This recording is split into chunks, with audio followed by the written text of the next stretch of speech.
नमस्कार दोस्तों, मैं सत्यम मिश्रा आप सभी का टेस्ट रनर्स के यूट्यूब चैनल पे स्वागत और अभिनंदन करता हूं। दोस्तों मेरे द्वारा जो आप सभी के लिए फ्री में यूपी टेट और सी टेट का प्रैक्टिस सेट चलवाया जा रहा है। दोस्तों उस प्रैक्टिस सेट का आज नंबर 28वां दोस्तों, जो कि आपके यूपी टेट और सी टेट एग्ज़ाम दोनों के दृष्टि से अति महत्वपूर्ण दोस्तों आज और इस प्रैक्टिस सेट के जरिए आपकी 90 नंबर की तैयारी दोस्तों बिल्कुल फ्री में करवाई जा रही है। ठीक है, सिर्फ आपको एक काम करना है, चैनल को सब्सक्राइब करना है, वीडियो को शेयर करना है। ठीक, चलिए स्टार्ट करते हैं आज की क्लास का पहला प्रश्न। यहाँ पे दोस्तों आपके सामने पहला प्रश्न आ चुका है कि ऐसे शब्द जिसमें लिंग वचन कारक आदि के कारण कोई परिवर्तन नहीं होता है उन्हें क्या कहा जाता है। ऐसे शब्द जिसमें लिंग वचन व कारक के कारण कोई भी परिवर्तन न हो उन्हें क्या कहते हैं, अभिकारी शब्द कहा जाता है। इस प्रश्न का राइट जवाब ऑप्शन नंबर 3 है। और ऐसे शब्द जिसमें लिंग वचन व कारक आदि के कारण परिवर्तन होता है उन्हें क्या कहते हैं, विकारी शब्द कहा जाता है। और ऐसे शब्द जो स्वतंत्र न हो, व्याकरण से पूरी तरीके से बंधे हों, ठीक है, व्याकरण का इस्तेमाल करने के बाद ही यूज किए जा सके, उन्हें क्या कहते हैं, पद कहा जाता है। चलिए आगे चलते हैं। प्रश्न संख्या नेक्स्ट देखिएगा कि श्रृंगार रस का अस्थाई भाव क्या होता है, हास, भय, रति या उत्साह। तो श्रृंगार रस का अस्थाई भाव दोस्तों क्या होता है, रति या प्रेम होता है। क्या होता है, रति या प्रेम जो होता है क्या होता है, श्रृंगार रस का अस्थाई भाव होता है। आपको बता दें कि रसों की संख्या जो टोटल मानी गई रस कितने होते हैं, रसों की संख्या 9 होती है। और भरत मुनि ने रसों की संख्या दोस्तों 8 बताई, उनके द्वारा शांत रस को इसमें काउंट नहीं किया गया। और इस प्रश्न का जो राइट जवाब होगा कि श्रृंगार रस का अस्थाई भाव वो क्या होगा, रति होगा। ऑप्शन नंबर 3 राइट होगा। और उत्साह किस रस का अस्थाई भाव है, तो उत्साह जो है वो वीर रस का अस्थाई भाव है। वीर रस का अस्थाई भाव क्या है, उत्साह है। चलिए आगे चलते हैं प्रश्न संख्या नेक्स्ट पे। प्रश्न संख्या नेक्स्ट देखिए दोस्तों कि जो एक स्थान पर टिक कर नहीं रहता है वाक्य के लिए एक शब्द कौन सा है, अस्थिर, अडिग, अयावर या गतिशील।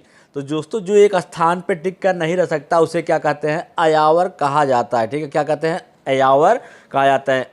और जो अडिग क्या होता है, जो अपनी बातों पे टिका रहे या अपनी बातों पे स्थिर रहे वही क्या होता है, अडिग कहलाता है। गतिशील जिसमें हमेशा परिवर्तन होता रहे वो क्या होता है, गतिशील होता है।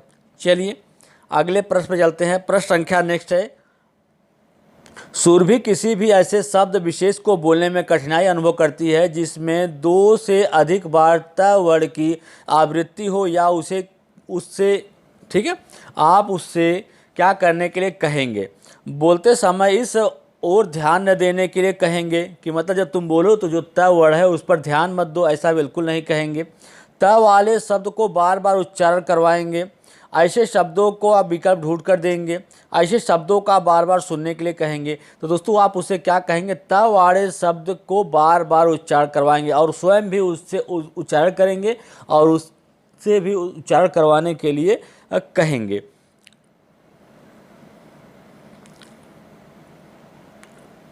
निम्नलिखित में से कौन सा विकल्प वर्ण शब्द से संबंधित नहीं है, रंग, आकाश, जाति या अक्षर। तो आपको बता दें कि वर्ण से संबंधित कौन कौन सा होता है, यहाँ से रंग है, आकाश है, सॉरी रंग हुआ। वर्ण से संबंधित क्या क्या है, यहाँ पे रंग है, इसके अलावा जाति है और अक्षर, ये सभी क्या होते हैं, वर्ड से संबंधित होते हैं। जबकि यहाँ पे जो दे रखा है आकाश जो है ये वर्ड से संबंधित नहीं होता है। इस प्रश्न का राइट जवाब क्या होगा, ऑप्शन नंबर 2 इसका राइट जवाब होगा। आकाश को गगन भी कहते हैं, नभ भी कहा जाता है, सारे क्या होते हैं, आकाश के पर्यायवाची होते हैं। चलिए आगे चलते हैं प्रश्न संख्या नेक्स्ट पे। प्रश्न संख्या नेक्स्ट देखिए दोस्तों कि परमेश्वर में कौन सा समास है। समास का शाब्दिक अर्थ कभी कभी पूछ लेता है, तो समास का शाब्दिक अर्थ होता है संक्षेप। और समास मुख्यतः 6 प्रकार के होते हैं। और परमेश्वर में कौन सा समास, अगर इसका हम विग्रह करते हैं तो देखते हैं यहाँ पे लिख के आता है परम है जो। परमेश्वर का मतलब है परम है जो, इसका मतलब परम है जो ईश्वर दोस्तों, ठीक है, परम है जो ईश्वर इसका मतलब होगा। और यहाँ पे आपको है जो या के समान, अगर आपको विखंडन करने पे उसके बीच में है जो या के समान शब्द दिख जाए तो वहाँ पे क्या होता है, कर्मधारय समास होता है। चलिए अगले प्रश्न पे चलते हैं। प्रश्न संख्या नेक्स्ट देखिए, बढ़कर समझना कुशलता का विकास करने में सबसे कम महत्वपूर्ण है। कहानी को अपनी भाषा में कहलवाना, कहानी पर आधारित प्रश्न बनवाना, कहानी का अंत बदल देना, कहानी पर आधारित व्याकरण समझना। तो सबसे कम महत्वपूर्ण क्या होता है दोस्तों, कहानी पर आधारित है व्याकरण समझना। जब तक बच्चा जो है वो कहानी को पूरी तरीके से नहीं समझ लेगा तब तक न तो उसको अपनी भाषा में ही कर सकता है, न तो उसका अंत बदल सकता है, और न ही उस पर आधारित कोई भी प्रश्न का ही उत्तर दे सकता है। प्रश्न संख्या नेक्स्ट है कि विसर्ग संधि का उदाहरण क्या है। विसर्ग संधि आप समझ लीजिए कि अगर विसर्ग के बाद, अगर विसर्ग चिन्ह के बाद स्वर या व्यंजन आ जाए, स्वर या व्यंजन आ जाए तो इनके मेल से जो विकार होता है वही क्या होता है, विसर्ग संधि होती है। तो यहाँ पे दोस्तों आप देख पा रहे होंगे, यहाँ पे अतः प्लस यो, अतः प्लस यू में क्या है दोस्तों, यहाँ पे विसर्ग संधि है। चलिए आगे चलते हैं। प्रश्न संख्या नेक्स्ट देखिएगा,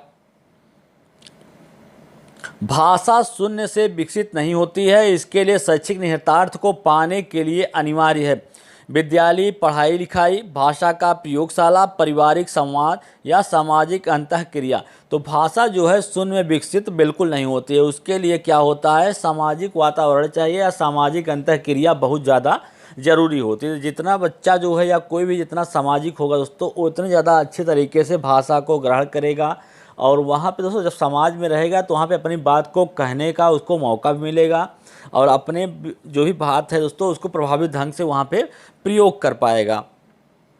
प्रश्न संख्या नेक्स्ट है, अत्याचार शब्द में उपसर्ग लगा हुआ है। उपसर्ग ऐसे शब्दांश होते हैं जो कि किसी शब्द के शुरू में जुड़ के उसका अर्थ परिवर्तित कर दें, वो क्या कहलाते हैं, उपसर्ग कहलाते हैं। अत्याचार में कौन सा उपसर्ग लगा हुआ है, अत्याचार में अति उपसर्ग का प्रयोग हुआ। इस प्रश्न का राइट जवाब ऑप्शन नंबर 3 है। चलिए आगे चलते हैं। प्रश्न संख्या नेक्स्ट देखिएगा, निम्नलिखित विकल्पों में से अपादान कारक कौन सा है। अपादान कारक दोस्तों आपको पता है कि अपादान कारक में क्या होता है, जहाँ पे अलगाव का बोध हो वहाँ पे क्या होता है, अपादान कारक होता है। जैसे से, अगर आपके किसी भी वाक्य में से दिख जाए और वहाँ पे अलगाव का बोध होता हो, जैसे लड़का पेड़ से पत्ते गिरते हैं या लड़का छत से गिरा, तो ऐसे वाक्य अगर दिख जाए तो उसमें क्या हो रहा है, अलगाव का बोध हो रहा है। छत और बच्चे में क्या हो रहा है, अलगाव हो रहा है, तो वहाँ पे अपादान कारक होगा। जैसे बिल्ली छत से कूदी, मतलब बिल्ली और छत में क्या हुआ, अलगाव हो गया, तो यहाँ पे अपादान कारक हो जाएगा। चलिए अगले प्रश्न पे, प्रश्न संख्या नेक्स्ट है, मुझसे खड़ा भी नहीं हुआ जाता। वाक्य का वाच्य, वाच्य में वाच्य दोस्तों मुख्यतः 3 प्रकार के होते हैं, जिसमें क्रिया के जिस रूप की प्रमुखता हो, क्रिया के जिस रूप की प्रमुखता हो वही क्या होता है आपका, वही वाच्य कहलाए। इसमें जैसे कर्ता में, अगर किसी भी वाक्य में कर्ता की प्रधानता हो, जैसे राम आम खाता है, राम पुस्तक पढ़ता है, राम सोता है, ठीक है, तो वहाँ पे क्या हो जाएगा, कर्तवाच्य होगा, क्योंकि जहाँ पे कर्ता की प्रधानता होगी वहाँ पे कर्तवाच्य, और जहाँ पे भाव की प्रधानता हो, दोस्तों इसमें क्या है, भाव की प्रधानता का, या मुझसे खड़ा भी नहीं हो जाता, मुझसे बैठा नहीं जाता, मुझसे चला नहीं जाता, इस टाइप के वाक्य दिख जाए तो वहाँ पे क्या होता है, वहाँ पे भाववाच्य होता है। इस प्रश्न का राइट जवाब ऑप्शन नंबर 1 है। चलिए आगे चलते हैं। प्रश्न संख्या नेक्स्ट पे, कि रोपड़ का विलोम शब्द निम्नलिखित में से कौन सा होगा। विलोम का मतलब होता है दोस्तों उल्टा, तो रोपड़ का उल्टा शब्द या विलोम शब्द क्या होगा, उन्मूलन होगा। क्या होगा, उन्मूलन होगा। चलिए आगे चलते हैं। प्रश्न संख्या नेक्स्ट पे, कि संकर शब्द का अर्थ क्या है। संकर कहने का मतलब है ऐसे शब्द जो 2 भाषाओं से मिलके बने हों, क्या कहलाते हैं, संकर शब्द कहलाते हैं। जैसे यहाँ पे हम लिख दिए रेलगाड़ी, क्या लिख दिए, रेलगाड़ी। तो रेलगाड़ी जो शब्द है दोस्तों ये 2 भाषा से मिलके बना। रेल इंग्लिश शब्द हो गया, ये आपका इंग्लिश शब्द हो गया, और ये आपका हिंदी शब्द, तो 2 भाषाओं से मिलके बने होने के कारण इसे क्या कहते हैं, संकर शब्द कहा जाता है। तो इस प्रश्न का राइट जवाब क्या होगा, ऑप्शन नंबर 4 होगा। 2 भाषाओं के शब्दों से मिलके बना शब्द ही क्या कहलाता है, संकर शब्द कहलाता है। चलिए अगले प्रश्न पे, प्रश्न संख्या नेक्स्ट क्या है, कि बच्चों में पठन के प्रति रुचि जागृत करने के लिए पाठ्य पुस्तक के अतिरिक्त सामग्री का विकास किया जा सकता है, सरल, पूरक, जटिल या मूल्यपरक। तो बच्चों में पठन पाठन के प्रति रुचि जागृत करने के लिए पाठ्य पुस्तक के अतिरिक्त और किस सामग्री का यूज किया जा सकता है? पूरक सामग्री। पूरक सामग्री होती है दोस्तों ऐसी सामग्री जो भी किसी भी विषय का क्या होता है, एक तरीके से सार होता है। सार मतलब छोटा रूप होता है, उसको पढ़ते ही बच्चा जो है पूरे ही पाठ को आसानी से समझ जाता है। और पूरक सामग्री दोस्तों कैसी होनी चाहिए? सरल होनी चाहिए, ताकि बच्चे को वो चीज़ आसानी से समझ में आ जाए। इस प्रश्न का राइट जवाब ऑप्शन नंबर सेकंड है। चलिए आगे चलते हैं दोस्तों। अब यहाँ से कुछ महत्वपूर्ण प्रश्न है दोस्तों, पर्यावरण अध्ययन के या ईवीएस के। इससे भी आपके सीटेट हो या यूपीटेट हो दोस्तों, दोनों में ही 30 प्रश्न आते हैं और 30 नंबर के होते हैं। ठीक है, चलिए पहले प्रश्न पर चलते हैं कि पर्यावरण अध्ययन की पाठ्य पुस्तकें विद्यार्थियों को सहायता करती हैं पर्यावरण अध्ययन के विषय के मुद्दों और सरोकार को याद करने में, पर्यावरण अध्ययन विषय के मुद्दों और सरोकार की व्याख्या करने में, सभी संसाधनों के द्वारा ज्ञान की रचना करने में। ऑप्शन 4 है पर्यावरण अध्ययन विषय के मुद्दों और सरोकार के प्रति प्रतिक्रिया देने पे। तो पर्यावरण अध्ययन में जो पाठ्य पुस्तकें होती हैं उस सभी संसाधनों के द्वारा ज्ञान की रचना करने में महत्वपूर्ण भूमिका निभाती हैं। पाठ्य पुस्तकों में दोस्तों कुछ ऐसी जानकारी दी गई होती है जो कि बच्चे को स्कूल के बाहरी ज्ञान से भी जोड़ने का प्रयास करती है। तो इस प्रश्न का राइट जवाब क्या होगा? ऑप्शन नंबर 3 इसका राइट जवाब होगा। चलिए आगे चलते हैं प्रश्न संख्या नेक्स्ट पे कि प्राथमिक स्तर पर पर्यावरण अध्ययन में रचनात्मक आकलन को शामिल नहीं करना, शिक्षार्थियों के अधिगम रिक्तियों की पहचान करना, शिक्षण में कमियों की पहचान करना, शिक्षार्थियों के सीखने को बढ़ावा देना या शिक्षार्थियों के ग्रेडिंग और रैंकिंग। तो प्राथमिक स्तर के पर्यावरण अध्ययन में रचनात्मक आकलन कार्य को शामिल नहीं किया जाता है। किसको? शिक्षार्थियों को अलग करना या उनको ग्रेडिंग करना या उनको क्या कर देना?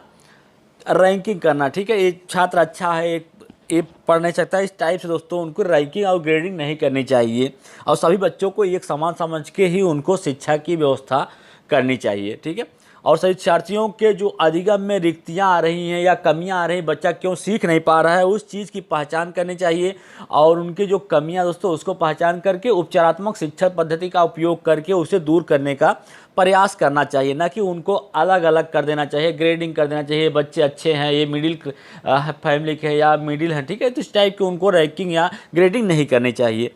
चलिए आगे चलते हैं प्रश्न संख्या नेक्स्ट पे।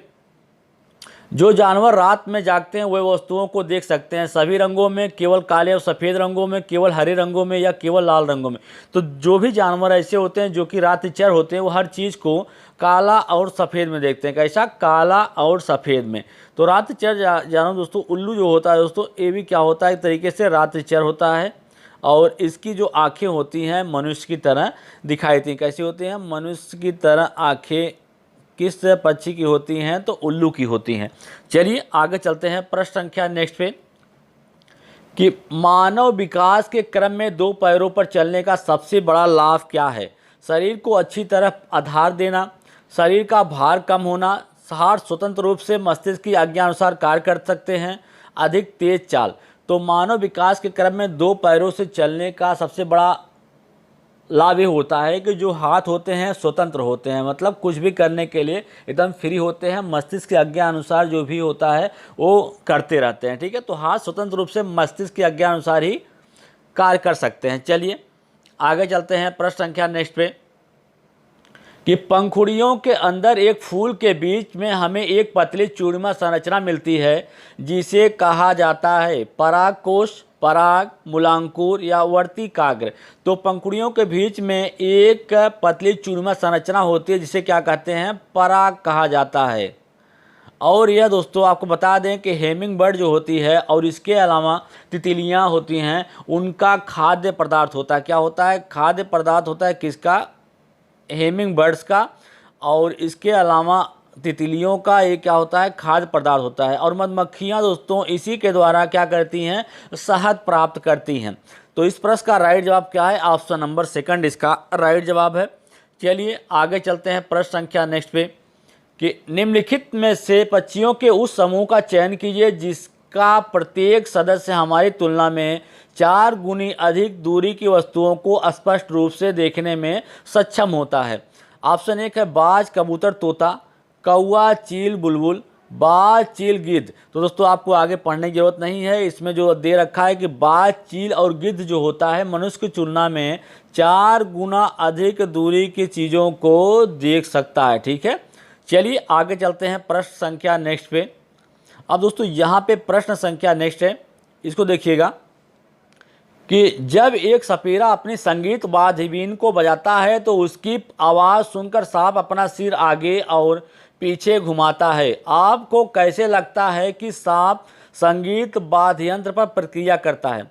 यंत्र को सूंघने से, यंत्र द्वारा उत्पन्न ध्वनि को सुनकर, यंत्र की गतिविधि को देखकर, या यंत्र द्वारा उत्पन्न कंपन पर प्रतिक्रिया देखकर? तो जो सांप होता है दोस्तों क्या करता है, वो यंत्र जो होता है उस पर अपनी प्रतिक्रिया व्यक्त करता है। यंत्र द्वारा जो उत्पन्न कंपन होती है उसके द्वारा अपनी क्या होती है, प्रक्रिया को व्यक्त करता है। इस प्रश्न का राइट जवाब क्या है? ऑप्शन नंबर 4 है। चलिए आगे चलते हैं प्रश्न संख्या नेक्स्ट पे कि अबू धाबी के बारे में सही कथन का चयन कीजिए। यह रेगिस्तान में स्थित है। अबू धाबी में जल पेट्रोल की तुलना में महंगा है। यहाँ की स्थानीय भाषा अरबी है।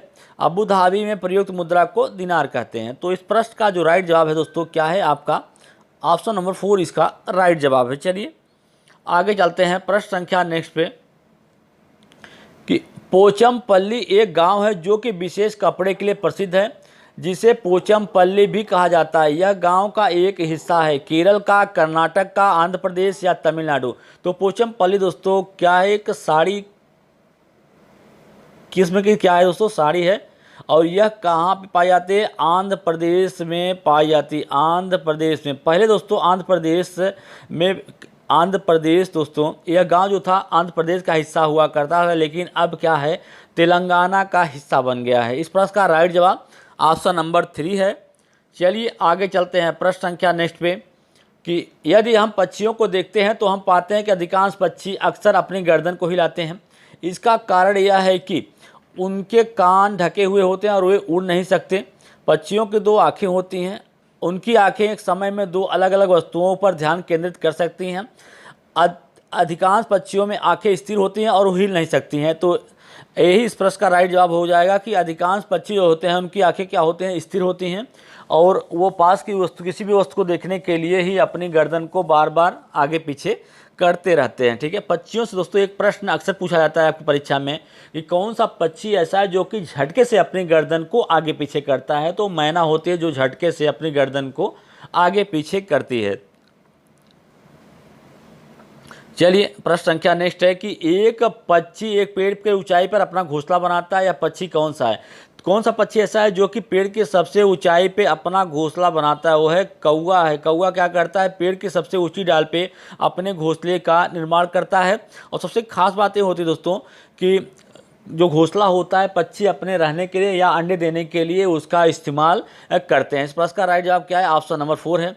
और एक पक्षी ऐसा होता है दोस्तों कोयल, जो अपने बच्चे के लिए या अपना घोंसला खुद नहीं बनाती है, वो कौवे के घोंसले में जाके ही अंडा देती है। चलिए आगे चलते हैं प्रश्न संख्या नेक्स्ट पे कि मधुबनी चित्रकला के बारे में सही कथन का चयन कीजिए। इन चित्रों को बनाने के लिए नीले हल्दी, फूलों और पेड़ों से रंग आदि का उपयोग किया जाता है। चित्रों में मानव, पशु, पेड़, फूल, पक्षी, मछली आदि दिखाई देते हैं। यह लोक कला का बहुत पुराना रूप है और इसका नाम मधुबनी के नाम पे पड़ा है। मधुबनी जो है राजस्थान का एक प्रसिद्ध जिला है। राजस्थान का नहीं दोस्तों, मधुबनी जो है वो बिहार का एक जिला है। कहाँ पे? बिहार का एक जिला है। तो इस प्रश्न का राइट जवाब दोस्तों क्या हो जाएगा? कथन 1 सही है, कथन बी सही है और कथन सी है। तीनों कथन सही हैं। तो जिस ऑप्शन में आपको ये तीनों कथन सही दिखाई दें वही इस प्रश्न का राइट जवाब होगा, ए, बी और सी। चलिए आगे चलते हैं प्रश्न संख्या नेक्स्ट पे। यहाँ पे देखिए दोस्तों कि जानवरों की त्वचा पर विभिन्न स्वरूप होते हैं। जानवर जो होते हैं उसकी त्वचा पे विभिन्न स्वरूप या डिजाइन बने होते हैं। उसका मेन कारण क्या होता है? उनकी शारीरिक शक्ति का एक संकेत होता है, या परावर्तित प्रकाश के कारण होता है, या उनकी त्वचा पर बालों के कारण होता है, या मौसम की स्थिति के कारण होता है। तो आपको बता दें कि उनके त्वचा पे जो बाल होते हैं, विभिन्न बाल होते हैं दोस्तों, उसी के कारण जो उसकी त्वचा पे विभिन्न क्या होता है, स्वरूप दिखाई देता है। तो इस प्रश्न का राइट जवाब क्या होगा, ऑप्शन नंबर 3 हो गया। और देखिए कुछ जानवरों के बारे में आप जान लीजिए। कुछ जानवर ऐसे होते हैं जिनके कान जो होते हैं या पक्षी होते हैं जिनके कान अंदर की तरफ हों और उस पर बाल नहीं होता है, वो क्या होते हैं, अंडे देते हैं। और जिन जानवरों के कान बाहर की तरफ होते हैं और उस पर बाल होते हैं, वो क्या होते हैं, वो बच्चे को जन्म देते हैं। चलिए प्रश्न संख्या नेक्स्ट पे कि रेगिस्तान ओके के बारे में निम्नलिखित कथनों का अध्ययन कीजिए। रेगिस्तान ओके एक वृक्ष है जो लगभग हमारी कक्षा जितना लगभग 4 मीटर लंबा होता है। इस वृक्ष की जड़ें ऊंचाई से लगभग 30 गुना गहराई तक भूमि में नीचे जाती हैं जब तक कि यह पानी तक न पहुंच जाएं। इस वृक्ष के तने में पानी एकत्रित होता है। यह वृक्ष अबू धाबी में पाया जाता है। रेगिस्तान ओके, ठीक है। तो इस प्रश्न का राइट जवाब क्या होगा दोस्तों, ऑप्शन नंबर 3 होगा। चलिए आगे चलते हैं प्रश्न संख्या नेक्स्ट पे। वे व्यक्ति जो वनों में कम से कम 25 वर्षों से रह रहे हैं उनका वन भूमि और उसमें होने वाली उपज पर अधिकार हो जाता है। यह अधिनियम कहाँ से लिया गया है, तो वन अधिकार अधिनियम 2007, भारतीय वन अधिनियम 1927 से, या राष्ट्रीय वन नीति अधिनियम 1988 से, भारतीय वन संशोधन अधिनियम 2019 से।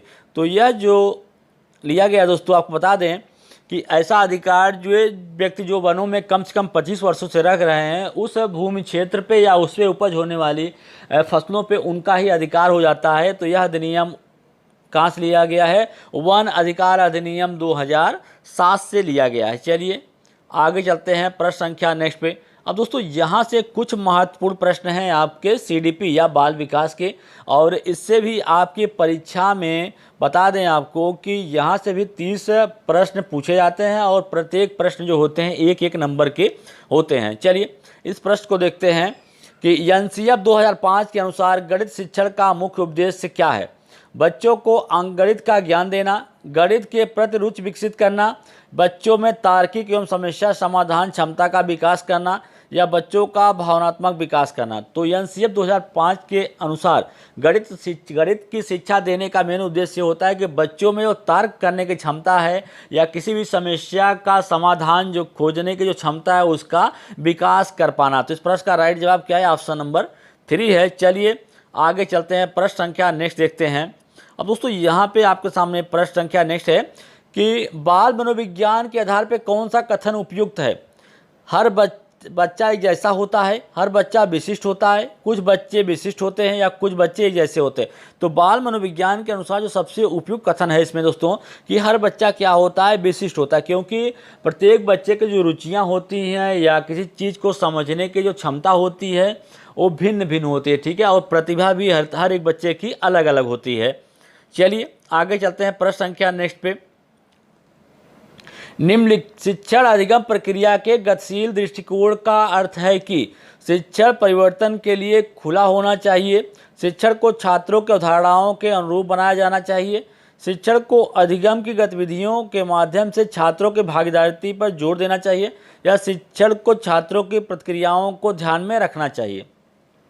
तो शिक्षण को अधिगम की गतिविधियों के माध्यम से जो उनकी भागीदारी है उस पर जोर देना चाहिए। बच्चा जो है अगर किसी भी कार्य में खुद से भागीदारी लेगा तो उसे प्रत्यक्ष ज्ञान होगा और वो अधिक सीखने के लिए अगर उसको मौका दिया जाएगा तो और अच्छे तरीके से उस चीज़ को सीख सकता है। तो शिक्षण की अधिगम गतिविधि के माध्यम से छात्रों की भागीदारी पर क्या करना चाहिए, जोर देना चाहिए, छात्रों को मौका दिया जाना चाहिए। चलिए अगले प्रश्न पे। प्रश्न संख्या नेक्स्ट है कि निम्नलिखित में से कौन सा आंतरिक रूप से प्रेरित बच्चे की विशेषता नहीं है। इसमें से कौन सा आंतरिक रूप से प्रेरित बच्चे की विशेषता नहीं है। वे हमेशा सफल होते हैं, उन्हें अपना काम करने में मज़ा आता है, वे काम करते समय उच्च स्तर की ऊर्जा प्रदर्शित करते हैं, या उन्हें चुनौतीपूर्ण कार्य करना पसंद है। तो दोस्तों आपको बता दें कि यहाँ पे क्या दिया गया है, नहीं। इस चीज़ को आप ध्यान रखिए, जब भी आप प्रश्न पढ़ें तो उसमें अगर नहीं दिया गया हो तो उसको अंडरलाइन कर लीजिए, उसके बाद आप प्रश्न का जवाब दीजिए, ठीक है। तो कौन सा आंतरिक रूप से प्रेरित बच्चे की विशेषता होती है, तो ये क्या होते हैं, उन्हें अपना काम करने में क्या होता है, उन्हें मज़ा आता है, ठीक है। वे काम करते समय उच्च स्तर की ऊर्जा प्रदर्शित करते हैं और उन्हें चुनौतीपूर्ण कार्य करना पसंद होता है। अगर उन्हें चुनौतीपूर्ण कार्य करने के लिए न मिले दोस्तों, अगर उनके अनुरूप कक्षा अच्छा न होती है तो उन्हें क्या होता है, उबन होने लगती है। तो इस प्रश्न का जो राइट जवाब है कि वे हमेशा सफल होते हैं। बिल्कुल सही बात नहीं है कि अगर आंतरिक रूप से प्रेरित है तो इसका मतलब ये नहीं है कि वो हमेशा असफल ही होगा। चलिए आगे चलते हैं प्रश्न संख्या नेक्स्ट पे कि बाल केंद्रित शिक्षा शास्त्र का अर्थ क्या होता है। बच्चों को शिक्षक का अनुगमन और अनुकरण करने के लिए कहना, बच्चों से कहना कि जैसा जैसा शिक्षक कहे वैसा ही करो और उसके द्वारा जो भी कहे जाए उसी चीज़ का आप अनुकरण करें। बिल्कुल गलत, ऐसा बिल्कुल नहीं कहेंगे। बच्चों की अभिव्यक्ति और उनकी सक्रिय भागीदारिता को महत्व देना, बिल्कुल सही बात है दोस्तों। बाल केंद्रित शिक्षा शास्त्र का अर्थ ही है कि बच्चों की अभिव्यक्ति, उनकी भागीदारिता को पूरी, और बच्चे जो हों सक्रिय रूप से भाग लें या उनको इसी चीज़ का महत्व देना कि बच्चों की अभिव्यक्ति मतलब उसकी जो अभिव्यक्ति है, प्रेजेंटेशन है दोस्तों उसको, और उनकी सक्रिय भागीदारिता, वो किसी भी काम में सक्रिय रूप से भाग ले सके उसको क्या करना, उसको महत्व देना। चलिए आगे चलते हैं। प्रश्न संख्या नेक्स्ट है कि एक शिक्षक अपनी प्राथमिक कक्षा में प्रभावी शिक्षण को कैसे बढ़ा सकता है। अपने छात्रों के बीच प्रतिस्पर्धा करके, विषय सामग्री को छात्रों के जीवन से जोड़ के, अधिगम में छोटे छोटे चरणों के लिए पुरस्कार की पेशकश करना, रटने और अभ्यास द्वारा। तो आपको बता दें कि एक शिक्षक जो है अपने प्राथमिक कक्षा में प्रभावशाली अधिगम को कैसे बढ़ा सकता है, तो अपने छात्रों के बीच, अपने छात्रों में दोस्तों क्या करके विषय सामग्री को छात्रों के जीवन के साथ जोड़ के, जो भी वो पढ़ाए उसमें छात्रों के जीवन के साथ उसको लिंक करके अगर बताएगा दोस्तों, तो इससे क्या होगा, उसका जो शिक्षण है वो अधिक प्रभावी होगा। प्रश्न संख्या नेक्स्ट है कि अवधारणाओं की व्यवस्थित प्रस्तुति विकास के एक निम्नलिखित में से किस सिद्धांत से संबंधित हो सकती है। छात्र विभिन्न दरों पर विकसित होते हैं, विकास अपेक्षाकृत अव्यवस्थित है, विकास से वृद्धि होती है, विकास प्रायत्ता से स्वायत्ता की ओर बढ़ता है। बिल्कुल सही। इस प्रश्न का जो राइट जवाब है ऑप्शन नंबर 4 है। विकास जो है प्रायत्ता से स्वायत्ता की ओर बढ़ता है, क्योंकि जो बच्चा छोटा होता है तो पूरी तरीके से दूसरे के ऊपर डिपेंड करता है हर एक चीज़ के लिए, ठीक है। जैसे जैसे बड़ा होता जाता है उसकी निर्भरता जो है स्वयं या खुद के ऊपर स्वायत्ता मतलब स्वयं पे बढ़ती जाती है। चलिए आगे चलते हैं प्रश्न संख्या नेक्स्ट पे। इरफान खिलौने तोड़ता है और उसके अवयवों को देखने के लिए उसे अलग अलग कर देता है, आप क्या करेंगे। इरफान को कभी भी खिलौने के साथ खेलने नहीं देंगे, सदैव कड़ी नज़र रखेंगे या उसकी जिज्ञासा प्रकृति को बढ़ावा देंगे तथा उसकी ऊर्जा को सही दिशा प्रदान करेंगे। उसे बताएंगे कि खिलौने को नहीं तोड़ना चाहिए। तो उसे दोस्तों आप क्या करेंगे, आप उसे की जिज्ञासा जो है वो जिज्ञासा, बच्चा अगर किसी भी चीज़ को तोड़ रहा है, उसके अंदर की चीज़ों को जानने का प्रयास कर रहा है, तो इसका मतलब क्या है, बच्चा बहुत जिज्ञासु है या उसमें बहुत अधिक मात्रा में ऊर्जा है किसी भी चीज़ को जानने के लिए, ठीक है। तो क्या करेंगे, उसकी जिज्ञासा प्रकृति को क्या करेंगे, बढ़ाएंगे, न कि उसको डांट डपट के डांट देंगे कि ऐसा नहीं करना चाहिए, बिल्कुल ऐसा नहीं करना, उसको डांटेंगे नहीं, ठीक है। लेकिन उसकी जो जिज्ञासा है उसको बढ़ावा देंगे और उसकी जो ऊर्जा है उसको सही दिशा में लगाने का प्रयास करेंगे।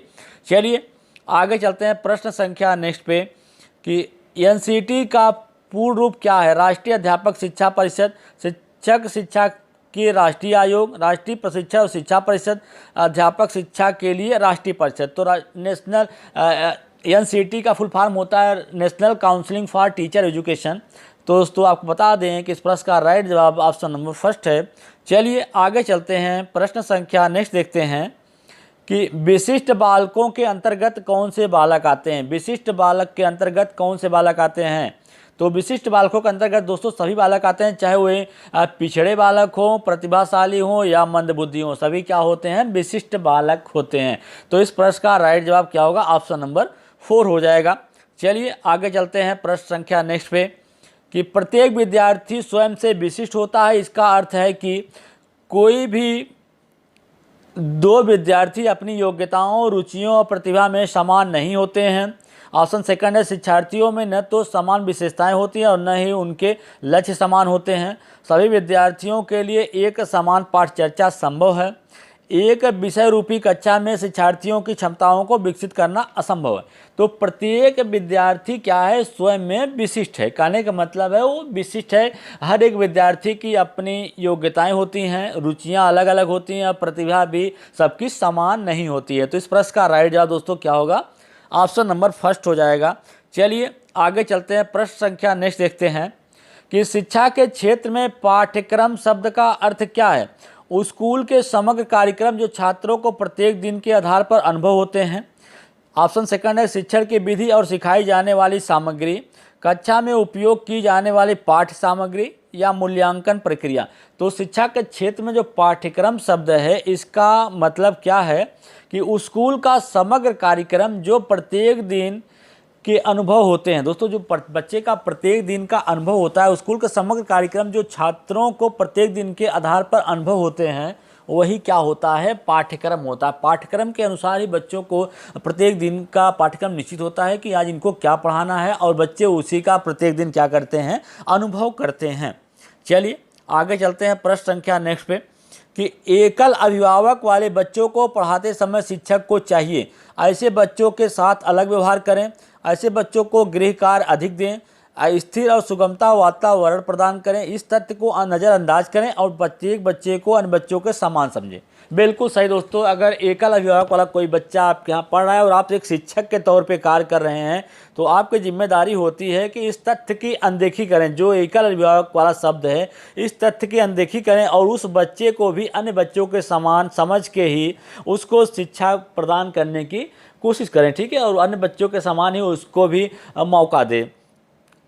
चलिए आगे चलते हैं, प्रश्न संख्या नेक्स्ट पे कि आउट ऑफ द बॉक्स चिंतन का संबंध होता है स्मृति आधारित चिंतन से, अवसारी चिंतन से, अभिसारी या तर्क युक्त चिंतन से। आउट ऑफ द बॉक्स में दोस्तों ये होता है कि बच्चा क्या होता है, सृजनशील होता है, वो हर एक चीज़ को अलग अलग ढंग से सोच सकता है। तो इसमें चिंतन किस टाइप का होता है, अपसारी चिंतन होता है। कैसा होता है, अपसारी होता है, जिसमें क्या होते हैं, खुले अंत वाले प्रश्न होते हैं या खुल के सोच सकते हैं, ठीक है। चलिए आगे चलते हैं, प्रश्न संख्या नेक्स्ट पे कि सीमा हर पाठ को बहुत जल्दी सीख लेती है जबकि लीना उसे सीखने में ज़्यादा समय लेती है। किस सिद्धांत को दर्शाती है, व्यक्तिगत विभिन्नता को, अंतर संबंध का, निरंतरता को या सामान्य से विशिष्ट का। तो सीमा हर पाठ को बहुत जल्दी सीख लेती है जबकि लीना उसे सीखने में ज़्यादा समय लेती है। इसका मतलब क्या है दोस्तों, जैसा मैंने आपको पिछले प्रश्न में आपको बताया था कि व्यक्तिगत विभिन्नता होती है, प्रत्येक बच्चे की रुचियाँ, क्षमताएँ या प्रतिभाएँ जो होती हैं वो क्या होती हैं, भिन्न भिन्न होती हैं। इसलिए प्रत्येक बच्चा जो है, कुछ बच्चे जल्दी सीख लेते हैं किसी चीज़ को और कुछ बच्चे उसे सीखने में समय लगाते हैं। इस प्रश्न का राइट जवाब ऑप्शन नंबर फर्स्ट होगा।